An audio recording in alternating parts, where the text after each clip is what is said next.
7:36, Dallas County has its third case of Zika virus. Someone in Dallas who recently had returned from Honduras. That person has already recovered. Pregnancy not a concern, but the test will be sent on to the CDC for confirmation. President Obama asking Congress for $1.8 billion to fight Zika.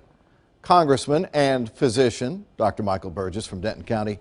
Good morning. Thanks for joining us from Washington. This is a virus that's been around for a while. We are just learning about it, and particularly about the dangers and the links to birth defects. That is why it has suddenly burst onto the national news. The virus has been around since 1947, 1948 in a forest outside of Uganda. Now it's with the association, with the rather large number of association of birth defects in the country of Brazil, it has got a lot of people looking at it. You got a briefing from some of the top scientists in the country the other day as a member of Congress, but also looking at it in a different way than many of your colleagues because you're also a physician.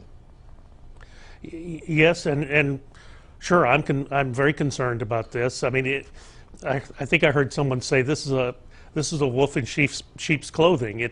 The virus, if you or I were to get it, Tim, it might be a day's inconvenience, but for the child whose mom is pregnant, it can be devastating, and the effects are lifelong. Obviously, the top priority would be a vaccine. That may be years away. So the question is, what do we do in the meantime? And are you confident that the president asking for $1.8 billion would be money well spent? Well, let's take both of those in turn.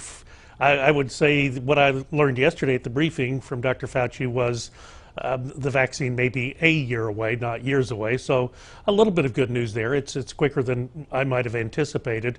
Mosquito control, vector control is going to be the number one tool that we have to combat this for right now. The president's request was, I will confess to you, was a little bit vague. It was more in the form of a letter than an actual budgetary statement. There are actually funds that are still available from other disease outbreaks. You may recall Ebola from about 18 months ago. There is still money in those accounts, and that money can be reprogrammed and used. So it's not a question of money. It is very difficult for people not to come to Congress, and the first thing they ask for is additional funding. But the issue right now is getting the facts straight and making sure we do it in the right way. And again, you say vector control, and in layman's terms, that means, once again, it means spraying for the bugs. Get those mosquitoes. Yeah, get those tires out of your yard with standing water in them, and just do the basic things that we have been doing with other mosquito-borne illnesses, like West Nile. Well, right, and West Nile has given us some experience. So the concept of control with insecticides and spraying, I mean, that is something that I know we've dealt with in my cities for the past several years. That likely will become one of the top line discussions. And Tim, I will just tell you, last weekend I was down at in McAllen, Texas, down on the border, not because of this issue, but because of other issues. I think we do need to pay attention to what's happening on our border and what potentially could be coming across. I have to ask you, as long as we got you as a member of Congress, sure, about what is going on with the presidential race. We're now down to 6 Republican candidates. Do you look at it with a bit of amusement at this point?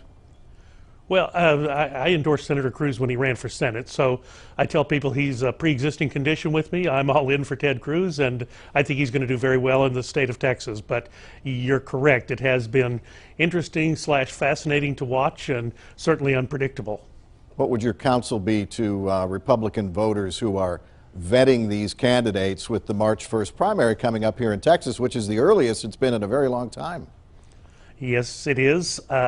My advice is choose Cruz, but you know the big thing is choose wisely. Make sure you understand where each candidate is on all of the issues that are important to you, Republican or Democrat, and make your choice accordingly.